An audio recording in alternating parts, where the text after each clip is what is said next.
ये बात कई साल पुरानी है और सच कहूं तो मैं इसे पूरी तरह भूल चुकी थी, जब तक हाल ही में याद नहीं आ गया। उस गर्मी में मेरी उम्र 17 साल थी और मैं अपने बचपन के कस्बे के बाहरी हिस्से में एक पिज्जा की दुकान में रात की शिफ्ट में काम करती थी।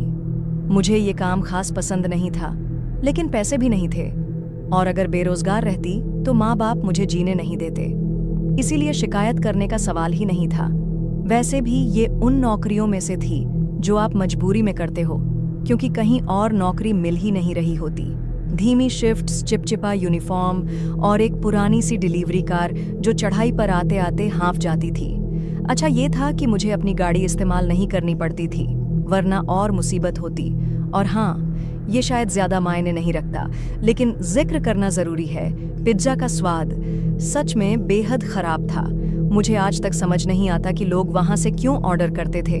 अगर वहां का टेक्नोलॉजी सेटअप और थोड़ी बहुत ठीक ठाक माहौल न होता तो शायद एक भी ऑर्डर न आता। उस जगह की मुझे सबसे कम याद आती है और ये बहुत कुछ कह देता है। एक राहत ये थी कि शायद पिज्जा के बेकार स्वाद की वजह से या लोकेशन के कारण ऑन ऑर्डर बहुत कम आते थे, इसलिए ज्यादातर रातें बहुत शांत रहती थीं। एक रात मैं फ्रिज में ड्रिंक रख रही थी, तभी टैबलेट बजा, ऑनलाइन ऑर्डर आया, बड़ा सॉसेज और ऑलिव पिज्जा। मुझे ये साफ याद है क्योंकि हम कभी ऑलिव का स्टॉक नहीं रखते थे। पता था बिल्कुल सुनसान इलाके में, हमारे डिलीवरी जोन से भी बाहर। मैं मना करने ही वाली थी कि मेरा मैनेजर रसेल, 30 के ऊपर का एक आदमी जो अक्सर पीछे बैठकर रेडिट स्क्रॉल करता रहता था, बोला, जाकर दे आ, 1 घंटे से एक भी डिलीवरी नहीं आई है। मैंने बहस नहीं की, पिज्जा तैयार हुआ। मैंने फोन में एड्रेस डाला और निकल पड़ी। सोचा कम से कम 30 से 40 मिनट का टाइम पास हो जाएगा। गाड़ी में बैठने से पहले मैंने डिलीवरी इंस्ट्रक्शंस देखी जो रसेल ने प्रिंट करके बॉक्स पर स्टेपल की थीं। लिखा था, घर के पीछे वाली सड़क पर पार्क करें, बैकयार्ड से होकर जाए, सिर्फ पीछे के दरवाजे पर दस्तक दें। थोड़ा अजीब लगा, लेकिन 17 साल के दिमाग ने सोचा, हो सकता है घर में कोई बच्चा या बुजुर्ग सो रहा हो, फ्रंट डोर रिपेयर हो रहा हो या कोई छुपकर ऑर्डर कर रहा हो। बस ये सोचकर निकल पड़ी, लेकिन जैसे ही बाहर आई मन में शंका होने लगी। वो गर्मी की रात थी, हवा बिल्कुल स्थिर, भारी और चिपचिपी, जैसे पूरे माहौल में एक अजीब सी घुटन हो। ऊपर से वो पुरानी सी सीलन और धूप में पकी मिट्टी जैसी बदबू मुझे हमेशा से नापसंद है। 2 मिनट खिड़की खोली, फिर ऐसी चला दिया। पता डाउनटाउन की उल्टी दिशा में था और हमारी दुकान पहले से ही दूर थी। 25 मिनट का रास्ता था, लेकिन खाली सड़कों की वजह से और लंबा लगा। घर पहुंची तो देखा जीपीएस ने मुझे घर के पीछे वाली गली में पहुंचा दिया। पतली सी सड़क, कोई स्ट्रीट लाइट नहीं, पिछवाड़े अंधेरे में डूबे हुए। मैंने गाड़ी धीमी की, घर का नंबर चेक किया। घर बिल्कुल सुनसान लग रहा था, कोई लाइट नहीं, ड्राइववे में कोई गाड़ी नहीं, बस झाड़ियों से भरा बैकयार्ड और टूटी हुई लकड़ी की बाड़ जो ठीक से बंद भी नहीं थी।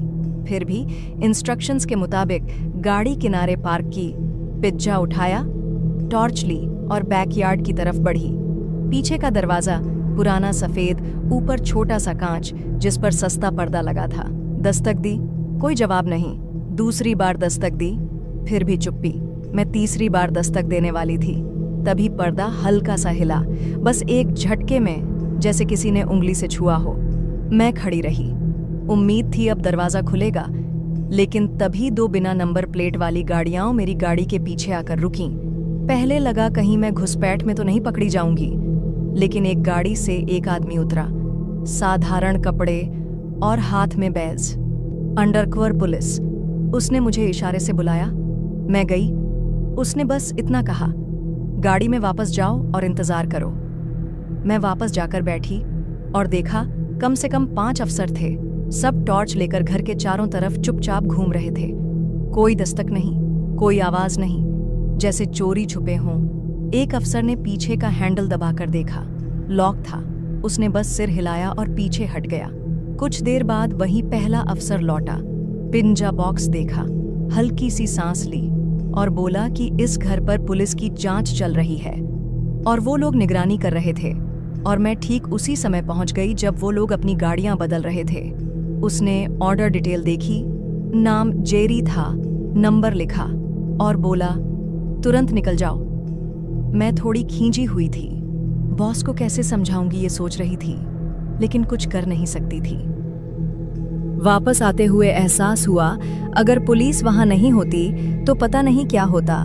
शायद मैं किसी जाल का हिस्सा थी या कोई टेस्ट रन। शायद वो देख रहे थे कि पुलिस नजर रख रही है या नहीं। पर्दा हिलना, चुप्पी, टाइमिंग, सब कुछ अजीब था। शायद मैं कभी नहीं जान पाऊंगी कि वहां असल में क्या हो रहा था, और शायद अच्छा यही है कि भूल जाऊं।